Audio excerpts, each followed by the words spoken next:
오늘 새벽에도 하나님의 은혜가 저와 여러분에게 함께하기를 기원합니다.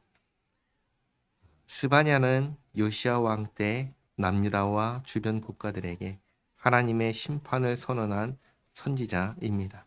어제까지 이 남유다와 주변 국가들과 예루살렘을 향한 하나님의 심판과 벌을 선포하였습니다. 그런데 8절과 9절 말씀을 보시면 이상한 것을 보실 수 있습니다. 뭐냐면 8절에서는 분명히 하나님께서 분노와 진노를 쏟으려고 온 세상 나라들을 모은다 하셨습니다. 그리고 온 땅이 나의 질투의 불에 소멸된다 하셨습니다. 그런데 9절을 보시면 소멸되지 않고 남은 자가 있다는 것을 보게 됩니다. 남은 자는 누구일까요? 9절 말씀 보시면 그때에 내가 여러 백성의 입술을 깨끗하게 하여 그들이 다 여호와 이름을 부르며 한 가지로 나를 섬기게 하리니. 이 남은 자 이스라엘만 있는 게 아닙니다. 여러 다른 백성들 가운데도 있는 겁니다. 하나님께서 모조리 다 진멸하시는 게 아니라 그 일부를 남기시고 그들을 깨끗하게 하시고 하나님을 섬기게 하겠다 하십니다.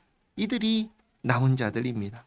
그래서 10절 내게 구하는 백성들 곧 내가 흩은 자의 딸이 구스강 건너편에서부터 예물을 가지고 와서 내게 바칠지라. 이렇게 하나님께서 진멸하는 가운데 일부를 구원하겠다 하십니다.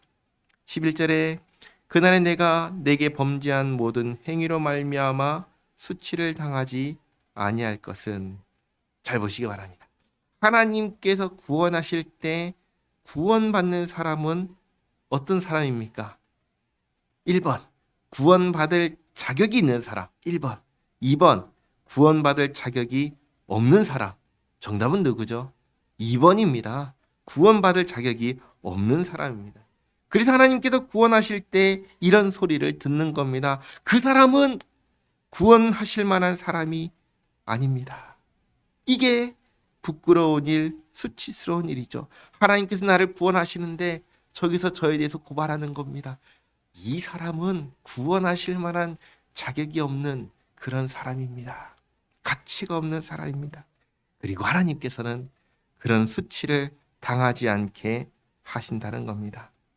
그래서 11절 하반절에 그때 내가 내 가운데서 교만하여 자랑하는 자들을 제거하여 내가 나의 성산에서 다시는 교만하지 않게 할 것임이라. 이런 겁니다. 나도 다른 사람처럼 교만했습니다. 그런데 교만한 자들이 하나, 둘 멸망합니다. 내게 그걸 보고 깨닫게 하시는 겁니다. 교만하면 망하는구나. 망하는구나. 그리고 하나님 앞에 겸손하게 만드십니다. 그렇게 나의 교만을 제거하고 수치를 제거하실 것입니다. 그렇게 해서 남겨진 자들이 어떤 사람들인가? 12절에 내가 곤고하고 가난한 백성을 내 가운데에 남겨두리니 그들이 여호와 이름을 의탁하여 보호를 받을지라. 모든 남은 자들이 보면 어떤 사람인가? 곤고하고 가난한 사람들입니다. 교만할 수 없는 사람들입니다. 겸손한 사람들입니다. 정말 하나님만 의지하는 사람들입니다. 이런 사람들이 남았고 살았고 구원받았으니 이들이 모인 곳은 어떠하겠습니까? 13절에 이스라엘의 남은 자는 악을 행하지 아니하며 거짓을 말하지 아니하며 입에 거짓된 혀가 없으며 먹고 누울지라도 그들을 두렵게 할 자가 없으리라. 그때가 되면 더 이상 죄악을 범하는 사람이 없습니다. 그래서 평화롭습니다. 그날이 오면 시온에 따라 노래할지어다. 이스라엘아 기쁘게 부를지어다. 예루살렘 따라 전심으로 기뻐하며 즐거워할지어다. 여호와가 내 형벌을 제거하였고. 하나님께서 형벌을 제거하기 전에 나는 어떤 사람이었죠? 죄인이었습니다.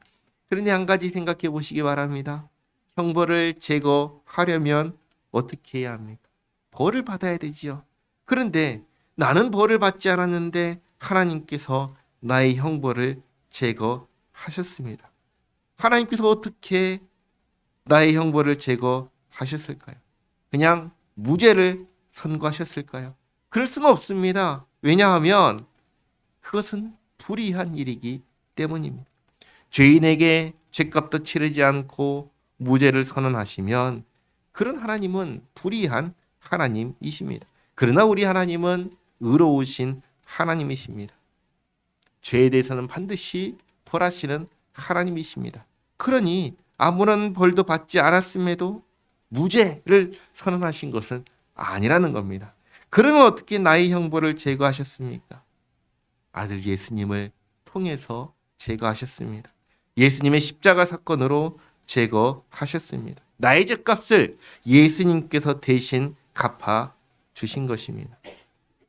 그런데 그 예수님의 본질 무엇이죠? 하나님이십니다. 그러니까 하나님께서 나의 죄값을 대신 갚아서 제거해 주시는 겁니다. 스바냐 3장 15절은 이렇게 미래에 있을 예수님의 구원을 미리 보여주신 것입니다. 그리고 내 원수를 쫓아냈으며, 우리의 원수는 누구죠? 사탄이죠. 마귀입니다. 원수를 쫓아내시고 이스라엘 왕 여호와가 내 가운데 계시니 내가 다시는 화를 당할까 두려워하지 아니할 것이라. 하나님께서 우리와 함께 하신다고 하십니다. 이걸 히브리어로 뭐라고 하죠? 임마누엘이라고 합니다. 임마누엘, 하나님 누구시죠? 예수님이십니다. 이렇게 하나님께서 사람이 되셔서 우리와 함께하여 주실 것을 또한 미리 말씀하셨습니다. 그날에 사람이 예루살렘에 이르기를 두려워하지 말라. 시온아, 내 손을 늘어뜨리지 말라. 너희 하나님 여호와가 너희 가운데에 계시니 그는 구원을 베푸실 전능자이시라. 그가 너로 말미암아 기쁨을 이기지 못하시며 너를 잠잠히 사랑하시며 너로 말미암아 즐거이 부르며 기뻐하시리라 하리라. 하나님께서 심판하실 때에 죄인들을 멸하실 것입니다. 동시에 은혜를 베푸십니다. 그래서 그 은혜를 입은 자들, 교만이 제거된 자들, 그리고 곤고하고 가난한 자들, 남은 자들, 형벌이 제거된 자들, 구원받은 자들과 하나님께서 함께 하시고 그들을 사랑하시고 기뻐한다 하십니다. 또 18절, 내가 절기로 말미암아 근심하는 자들을 모으리니 그들은 내게 속한 자라. 그들에게 지워진 짐이 치욕이 되었느니라. 하나님의 절기를 지키고 싶지만 지키지 못해서 근심하는 자들입니다. 그들도 하나님의 백성으로 하나님께서 다 모으실 것입니다. 19절, 그때 내가 너를 괴롭게 하는 자를 다 벌하고 저는 자를 구원하며 쫓기는 자를 모으며 온 세상에서 수욕받는 자에게 칭찬과 명성을 얻게 하리라. 내가 그때 너희를 이끌고 그때 너희를 모을지라. 내가 너희 목전에서 너희의 사로잡힘을 돌이킬 때 너희에게 천하 만민 가운데서 명성과 칭찬을 얻게 하리라. 여호와의 말이니라. 아멘. 이렇게 하나님께서 구원하실 것을 약속하셨습니다. 자, 정리하겠습니다. 모든 예언서는 두 가지를 이야기합니다. 하나는 벌하신다는 이야기입니다. 누구를 벌하지요? 죄인을 벌하십니다. 다른 하나는 구원한다는 이야기입니다. 누구를 구원하지요? 죄인을 구원합니다. 하나님께서 죄인을 벌하시고 또 죄인을 구원하십니다. 구원받는 죄인을 남은 자라고 하십니다. 그리고 이들 남은 자들에게서 나타나는 모습은 이렇습니다. 하나님을 경외하고 하나님의 교훈을 받고 공의를 구하고 겸손합니다. 우리는 우리를 예수님 안에서 구원받은 사람이라고 믿습니다. 그러면 우리에게서 나타나야 되는 모습은 어떠할까요? 하나님을 경외하는 모습, 하나님의 교훈을 받는 모습, 공의를 추구하는 모습, 그리고 겸손한 모습입니다. 이 모습이 우리에게 있기를 바랍니다. 20절에서 우리가 천하 만민 가운데서 명성과 칭찬을 얻게 된다 하셨습니다. 우리가 어떻게 할 때 세상 사람들이 우리를 보고 칭찬하고 위대하다 그렇게 표현을 할까요? 그때는 언제냐면 우리가 하나님 말씀에 순종하며 살아갈 때입니다. 그때 세상 사람들이 우리를 칭찬하고 하나님께 영광 돌리게 되는 것입니다. 그러니 이 모습이 정말 우리에게 구원받았다고 믿는 우리에게서 나타나게 되기를 바랍니다. 기도하겠습니다. 하나님 감사합니다. 두려운 주님의 날을 보았습니다. 참 감사한 주님의 날을 또한 보았습니다. 주께서 친히 남은 자의 형벌을 제거하시고 구원하시고 함께하시고 사랑하시고 기뻐하신다 하셨습니다. 그 남은 자가 바로 저희들이라 믿습니다. 그리고 오늘 저희들에게서 나타나야 하는 모습이 무엇인지 보았습니다. 정말 벌 받아야 하는 저희를 사랑하시고 구원하여 주신 주님을 경외하고 주님 말씀 받고 공의를 구하고 겸손하게 그렇게 주님과 함께 살아가는 저희 모두가 되게 하옵소서. 저희의 행실로 저희의 믿음을 증명하는, 그래서 참으로 주님을 영화롭게 하는 저희 모두가 되게 하옵소서. 예수님의 이름으로 기도하옵나이다. 아멘.